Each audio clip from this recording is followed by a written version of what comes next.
पूर्वी लद्दाख क्षेत्र में चीन के साथ करीब विवाद को 4 साल से अधिक का वक्त हो गया।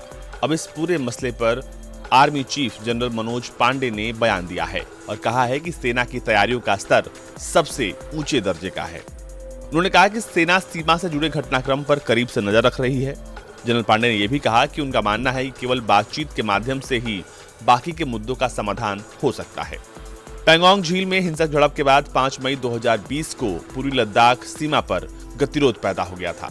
जून 2020 में गलवान घाटी में झड़प के बाद दोनों देशों के संबंधों में काफी गिरावट आई, जो कई दशकों में दोनों पक्षों के बीच का सबसे गंभीर सैन्य संघर्ष था। इस पूरे मसले पर जनरल पांडे ने कहा, हम हर तरह से तैयार हैं। हमारी सैन्य संचालन तैयारियां बहुत ही उच्च स्तर की हैं। हमारी 3488 किलोमीटर लंबी LAC पर तैनाती के संदर्भ में मैं कहूंगा कि ये मजबूत और संतुलित है। हमने ये भी सुनिश्चित किया है कि आकस्मिक स्थिति से निपटने के लिए हमारे पास पर्याप्त भंडार है। हमारे पास अपना प्रतिक्रिया तंत्र मजबूती के साथ मौजूद है। हमने 2 स्तरों पर बातचीत की है। सैन्य स्तर पर हमारे कोर कमांडरों के बीच 21 दौर की बातचीत हुई है। राजनयिक स्तर पर भारत चीन सीमा मामलों पर बातचीत के लिए हमारे पास एक तंत्र DWMCC परामर्श और समन्वय के लिए जो कार्यतंत्र काम करता है वो है।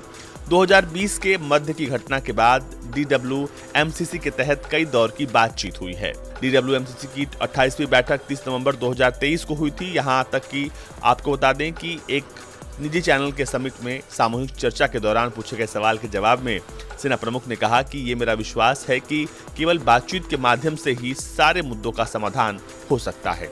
बातचीत प्रगति पर है, लेकिन हम अपनी उत्तरी सीमाओं पर क्षमता विकास पर भी ध्यान केंद्रित कर रहे हैं, जिनमें प्रौद्योगिकी का समावेश और आधुनिकीकरण महत्वपूर्ण है। जनरल पांडे ने इस बात पर जोर दिया कि सेना बुनियादी ढांचे के विकास पर भी ध्यान केंद्रित कर रही है और उनका मानना है कि सेना सही दिशा में आगे बढ़ रही है। सेना की तैयारियों की बात करते हुए कहा कि इस वक्त भारतीय सेना की तैयारी सबसे ऊंचे दर्जे की है, इसलिए हम सेना की तरफ से बिल्कुल आश्वस्त हैं। वहीं जनरल पांडे ने अग्निपथ योजना की आलोचना पर कहा कि ये एक परिवर्तनकारी सुधार है जो हमने पिछले कई सालों में किया है। जनरल पांडे ने कहा कि इस संबंध में प्राप्त जो रिएक्शन हमें मिले हैं वो बेहद उत्साहजनक है, बेहद सकारात्मक है। सेना में महिलाओं की भूमिका पर उन्होंने कहा कि करीब 128 महिला अधिकारी अब कर्नल का पद संभाल रही हैं और वे अब कमांडिंग ऑफिसर हैं, यानी भारतीय सेना में सबकी भागीदारी अब देखने को मिल रही है। ब्यूरो रिपोर्ट, भारत तक।